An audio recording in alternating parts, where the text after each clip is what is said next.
The plate hit the banquet floor so hard that the whole room stopped breathing. Roast chicken, green beans, and mashed potatoes scattered across the polished tile beneath my chair. A wine glass trembled near the edge of the table. Somewhere behind me, a woman gasped. My mother-in-law, Diane Hayes, stood over the mess with her chin lifted like she had just corrected a child in church.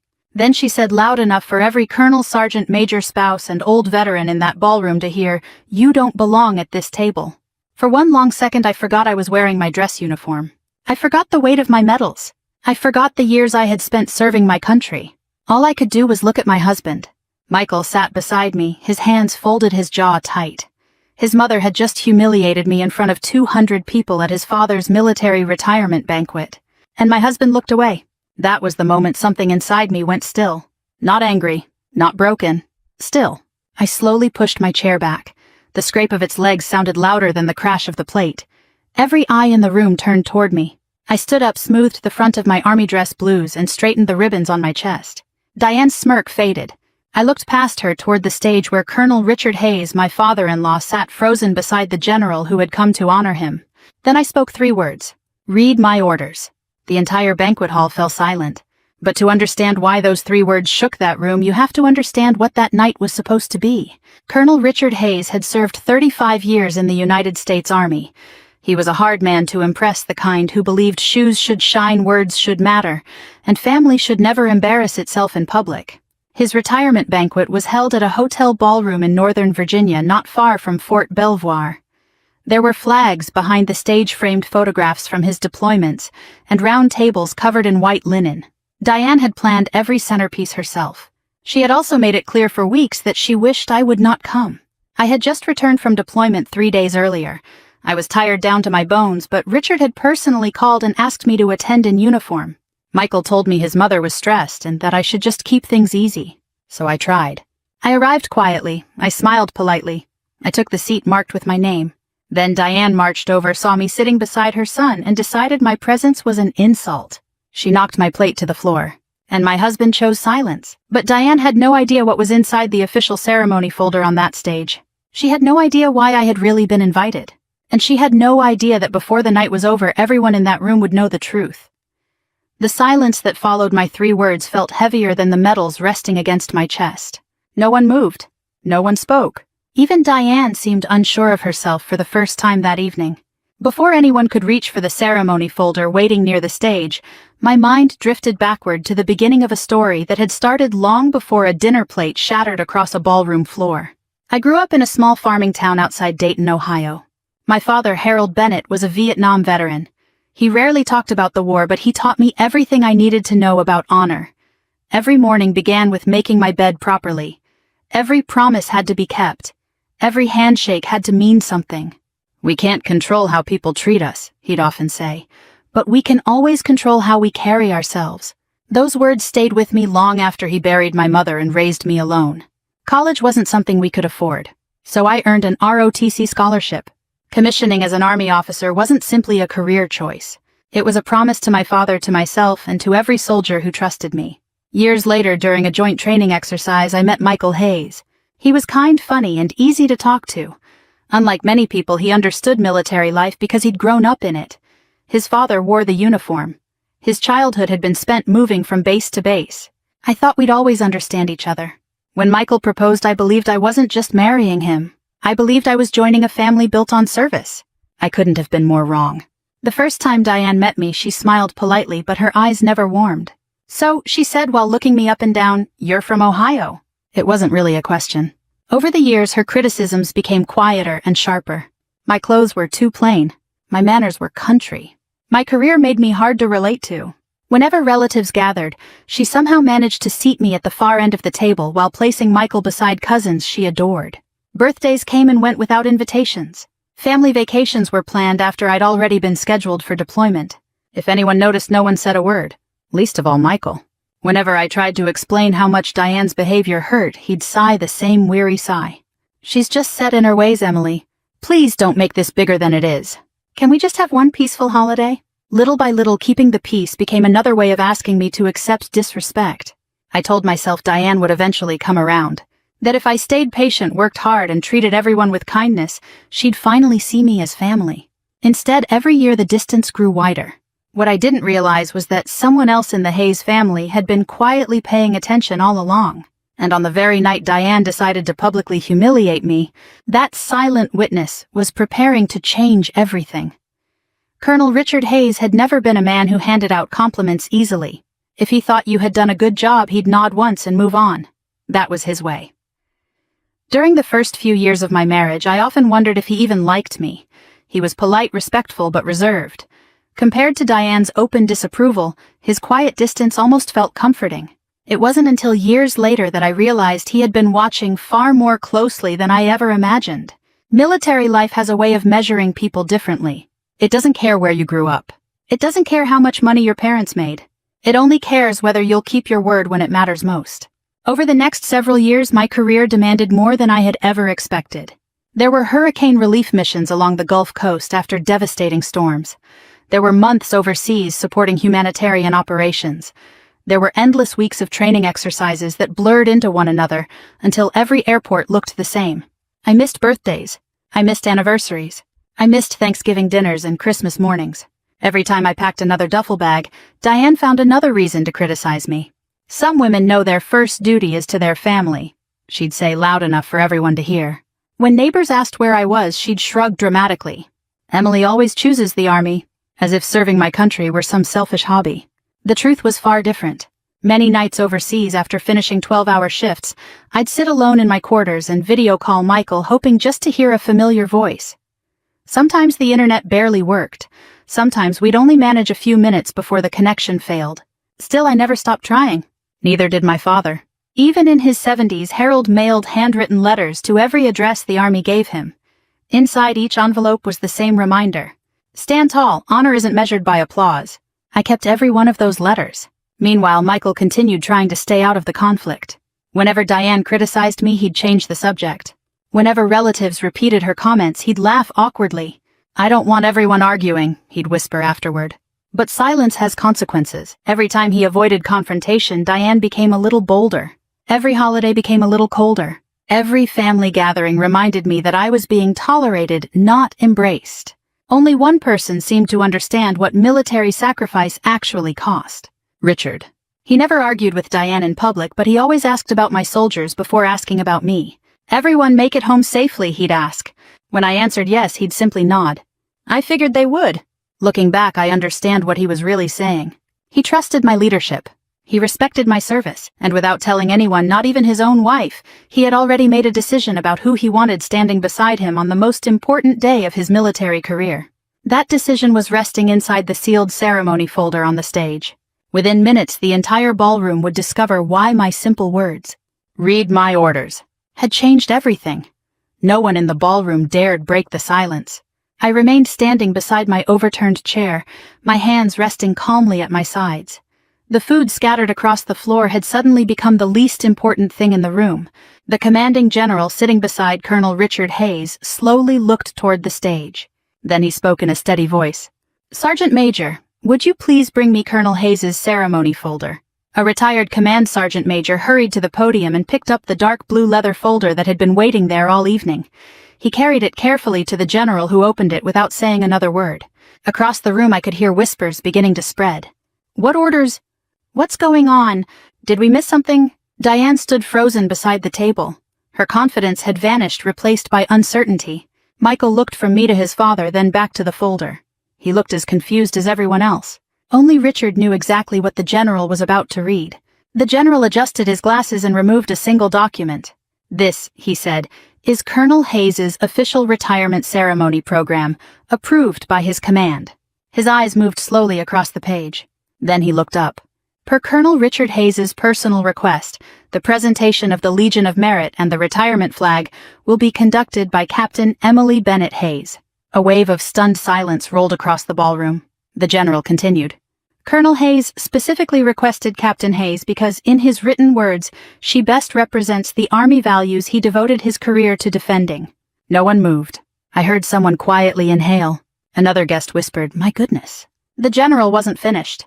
He further requested that this selection remain confidential until the ceremony, as he wished it to be a surprise. Every face turned toward Richard. He slowly rose from his chair. Though 70 years old, he still carried himself like the officer he had always been. He looked directly at me. "I made that request nearly 6 months ago," he said. "I've commanded remarkable soldiers throughout my career." He paused. "But I've never known one with greater integrity than my daughter-in-law." The words struck me harder than Diane's humiliation ever could. Richard had never called me that before. Not publicly. Not even privately. My daughter-in-law. Across the room, several retired officers nodded quietly. A few veterans began clapping. One pair of hands. Then another. Soon the applause spread through the ballroom, not loud or celebratory, but respectful. The kind of applause reserved for earned honor. Diane's face turned pale. She looked around the room as though searching for someone to defend her. No one did. Instead, every eye reflected the same painful realization. She had publicly humiliated the very officer her husband had personally chosen to stand beside him during the proudest moment of his career. And for the first time in years, Richard turned toward his wife, not as a husband trying to avoid conflict, but as a soldier defending what was right. His expression alone told me the hardest conversation of Diane's life was about to begin. The applause faded until the room was quiet once more. Richard didn't raise his voice. He didn't have to. After 35 years in the army, he had learned that the calmest words often carried the greatest weight. He stepped away from the head table and walked toward me. Every polished shoe on the ballroom floor seemed frozen in place as guests watched him cross the room. When he stopped in front of me, his eyes fell briefly to the broken plate at our feet. Then he looked up. "Captain Hayes," he said, his voice steady, "on behalf of my family, I owe you an apology." The words caught me off guard. Not because I wanted them, because I never expected to hear them. Richard turned to the hotel staff who had hesitated near the doorway. "Please leave that mess where it is for a few more minutes." The young waiter nodded. Richard wasn't trying to embarrass anyone. He wanted everyone to remember exactly how this evening had unfolded. He faced the room.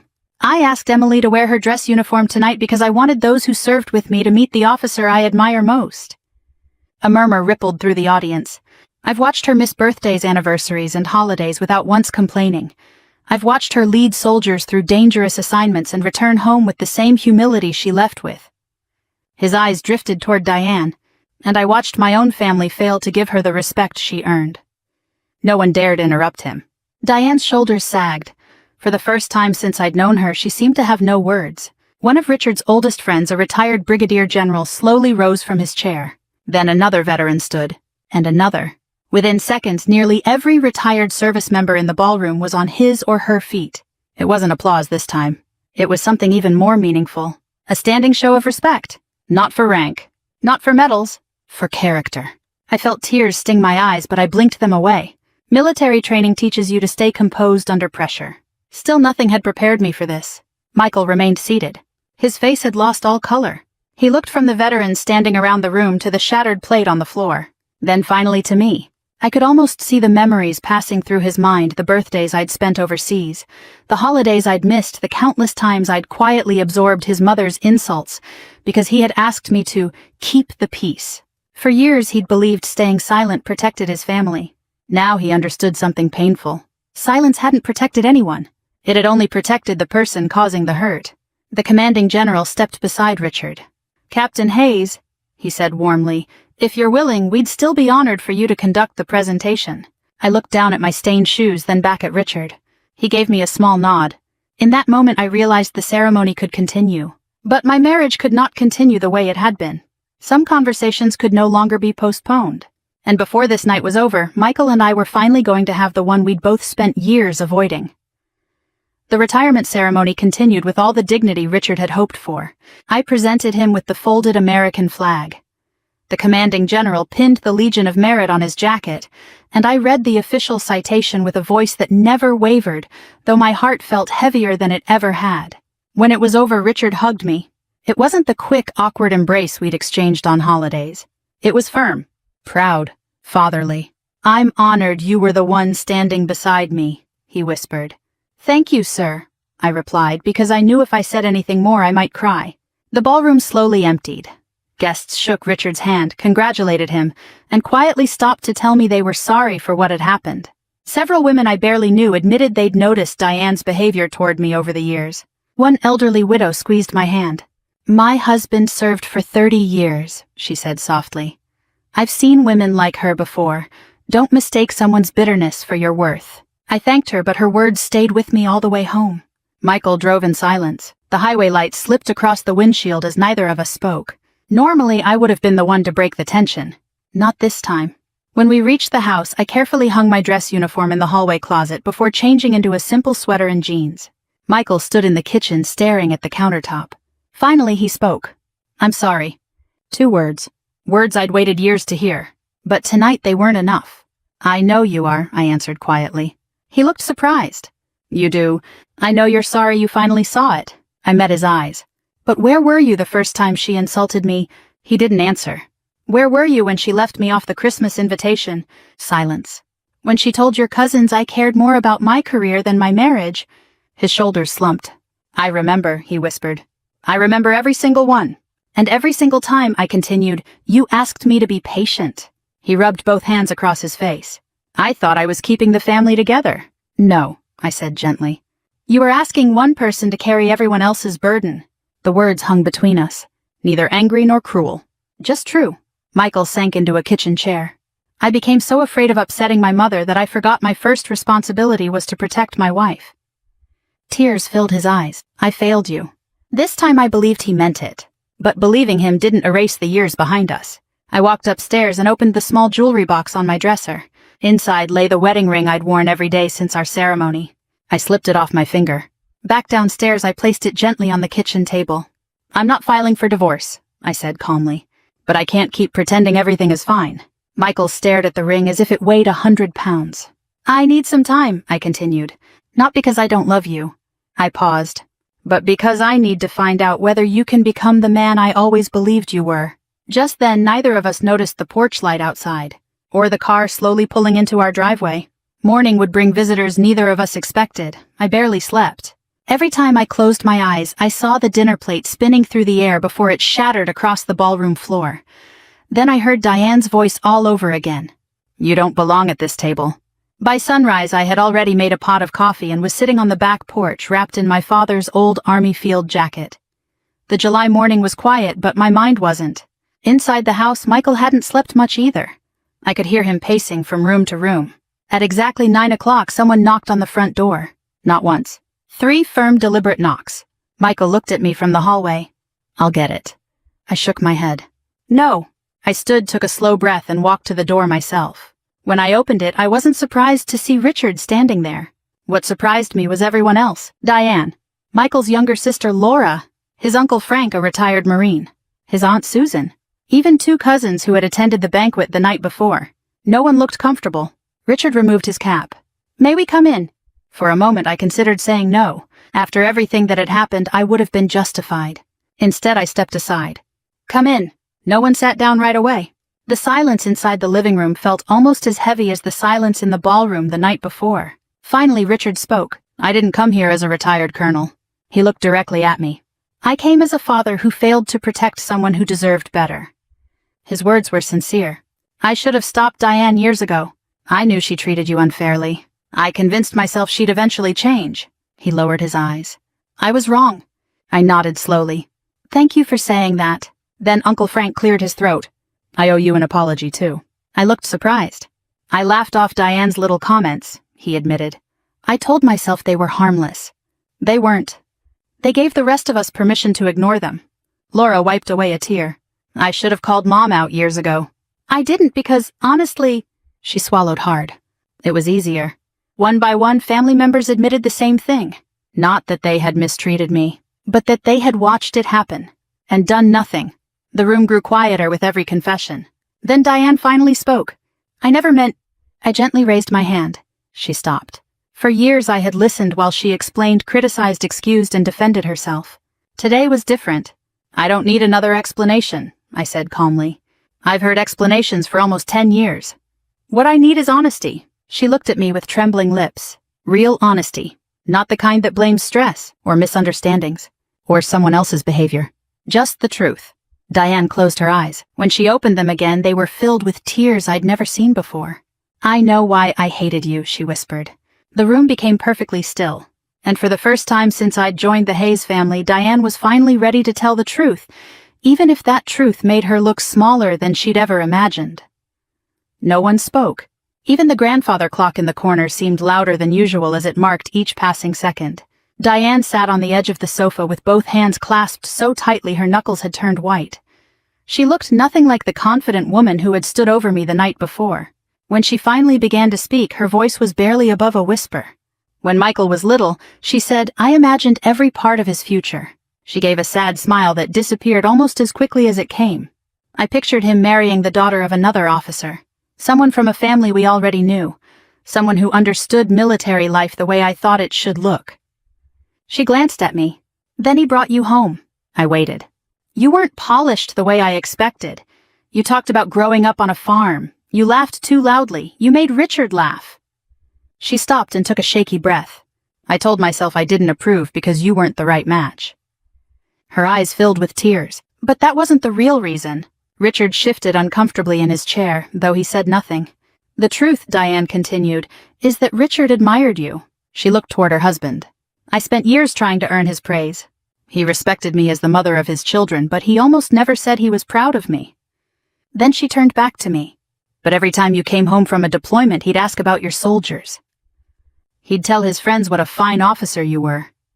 I watched him smile when you walked into the room. Her voice broke. I became jealous. The confession hung in the air, not because anyone believed jealousy excused cruelty, but because it explained something that had never made sense. I convinced myself, Diane said, that if I could make everyone see your flaws, Richard would stop admiring you. She covered her face with both hands. Instead, I became someone I don't even recognize. The room remained quiet. Laura moved closer to her mother but didn't interrupt. Richard finally spoke. Diane. His voice was gentle, almost weary. I respected Emily because of her character. That never took anything away from you. She looked at him with tears streaming down her cheeks. I know that now. I just wish I'd known it 10 years ago. I listened carefully. Every word sounded sincere. Still, sincerity could not erase years of pain. I appreciate your honesty, I said. But honesty is the beginning, not the finish. Everyone looked at me. I can forgive mistakes. I cannot pretend they never happened. Diane nodded slowly. I understand. No, I replied softly. I don't think you do. You told people I cared more about my career than my family. You excluded me from holidays. You made me feel like a guest in my own marriage. I paused. Those things leave scars. She lowered her head. I know. And if there's ever going to be healing, I continued, it won't come from tears today. It will come from what happens tomorrow. For the first time, Diane didn't defend herself. She simply nodded, because deep down she knew I was right. Forgiveness isn't proven by words. It's earned one choice at a time. The family stayed for another hour. No one tried to rush the conversation. There were no raised voices, no dramatic exits, and no miraculous ending tied up with a neat little bow. Life rarely works that way. Before they left, Diane stood in front of me once more. What do I do now? She asked quietly. It was the first honest question she'd ever asked me. I thought about it for a long moment. You don't start by convincing me you've changed, I said. You start by becoming someone who doesn't need to convince anyone. She frowned slightly, trying to understand. I've spent years cleaning up after hurricanes, I continued. When a house is damaged, nobody fixes it by talking about the storm. They pick up one piece at a time. Richard smiled faintly. That's about the best military answer I've ever heard. A few people chuckled, and for the first time since the banquet, the room felt just a little lighter. Diane nodded. One piece at a time.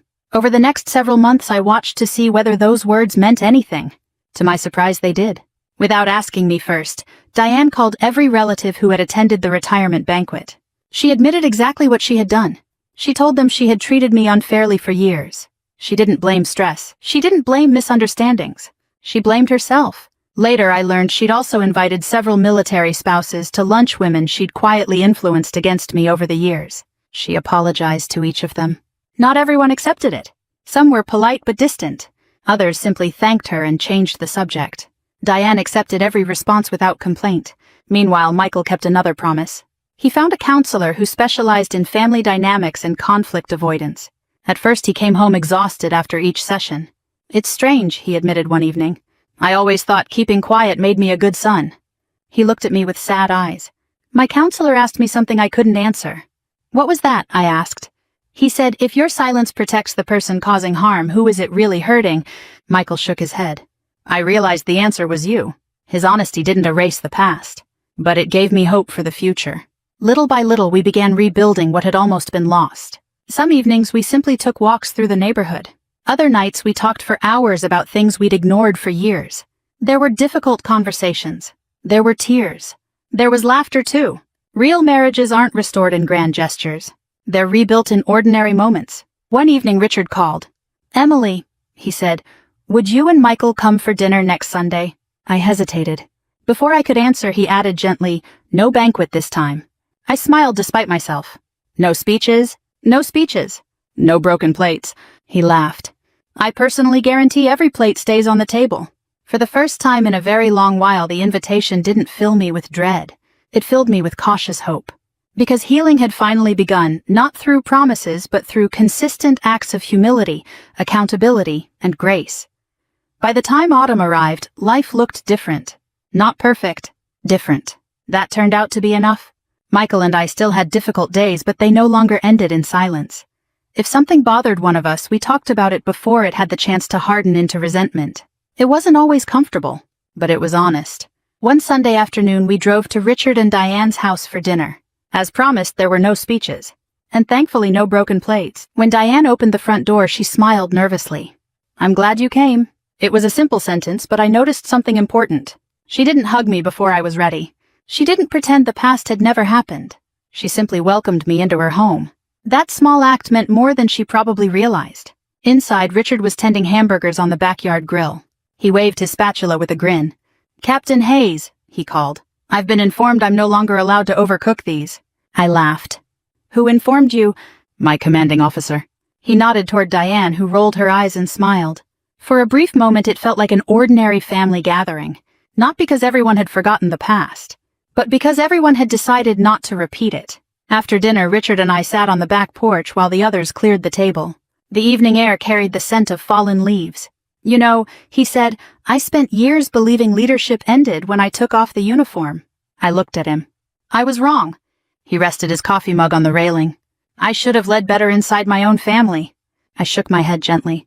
"You are now." He smiled. "Better late than never." Across the yard, Michael was helping Diane stack chairs after dinner. She thanked him, then quietly apologized when she accidentally interrupted him. It was such a small exchange that most people would have missed it. I didn't. Years ago, Diane expected everyone to adjust to her.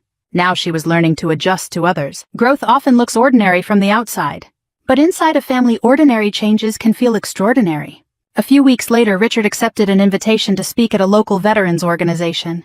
When he returned home, he called me. They asked what accomplishment made me proudest. "What did you tell them?" I asked. He chuckled softly. "I said medals fade, promotions end. But watching a family learn to tell the truth, that's something worth remembering." His words stayed with me. Healing hadn't erased the scars. Some memories still hurt. Some holidays still carried echoes of old pain. But those memories no longer controlled the future. For the first time since marrying into the Hayes family, I didn't feel like someone trying to earn a place at the table. I simply belonged. And as Thanksgiving drew closer, Diane quietly began planning a family gathering that none of us would ever forget for all the right reasons. Thanksgiving arrived with crisp, bare trees and the smell of pumpkin pie drifting through the Hayes house. For years, that holiday had filled me with quiet anxiety. I always wondered what comment Diane might make, or whether I'd spend another meal feeling like an outsider. This year felt different before I even walked through the front door. Michael carried the dessert while I balanced a bowl of homemade stuffing. Richard greeted us with his usual firm handshake, then surprised me by pulling me into a warm hug. "Happy Thanksgiving, Captain," he said with a smile. "Happy Thanksgiving, sir." As we stepped into the dining room, I stopped in my tracks. There, beside Richard's chair, was a place setting unlike the others. The cloth napkin had been folded into the shape of a small fan. A handwritten place card rested against the water glass. It read simply, "Emily. Not Captain Hayes. Not Michael's wife. Just my name." Diane noticed my hesitation. "I hoped you'd sit there," she said softly. For a moment I couldn't speak. The seat beside Richard had always belonged to honored guests or close family members. In all the years I'd known them, I'd never imagined seeing my name there. Dinner didn't begin immediately. Diane remained standing at the head of the table, nervously twisting her wedding ring. "I'd like to say something," she began. The room fell quiet. "Last year I tried to make Emily feel like she didn't belong in this family." Her voice trembled. "I embarrassed her in public. I wounded someone who had done nothing but treat us with respect." She looked directly at me. I can't change what I did, but I can tell you in front of everyone I love that I was wrong. A tear slipped down her cheek. You didn't need to earn a place at this table. You already had one. I was the one who refused to see it. No one rushed to fill the silence. Some moments deserve to breathe. I stood and walked around the table until I was beside her. I'm not forgetting the past, I said gently. And neither should you. She nodded. I won't. But I believe people can change, I continued. And over these past months you've shown me that change isn't measured by apologies. It's measured by choices. She reached for my hand. This time I took it. Not because everything had been erased, but because trust once broken had slowly been rebuilt one honest choice after another. As we returned to our seats, Richard looked around the table and smiled. Now, he said, let's eat before someone accuses me of giving another speech. Laughter filled the room. Real laughter. The kind that comes only after hearts have begun to heal. As we bowed our heads to give thanks, I realized something I hadn't felt in years. For the first time since becoming a Hayes, I wasn't hoping to belong. I finally knew that I did. Almost a year has passed since the night a dinner plate crashed onto a ballroom floor. People still ask me about Colonel Richard Hayes's retirement banquet. They expect me to talk about the embarrassment, the silence, or the 3 words that stopped an entire room. Read my orders. But that's not the part I remember most. When I think about that evening now, I remember what happened afterward. I remember Richard choosing truth over pride. I remember Michael deciding that being a good husband required more courage than avoiding conflict. And I remember Diane doing something many people never managed to do. She changed. Not overnight. Not perfectly. But genuinely, these days, Sunday dinners at the Hayes house have become a tradition. Richard usually tells one too many army stories. Diane has learned to laugh when everyone teases him about repeating them. Michael and I often arrive early to help set the table. Sometimes I catch Diane smiling as she hands me a serving bowl or asks for my opinion about a recipe. They're ordinary moments. That's what makes them precious.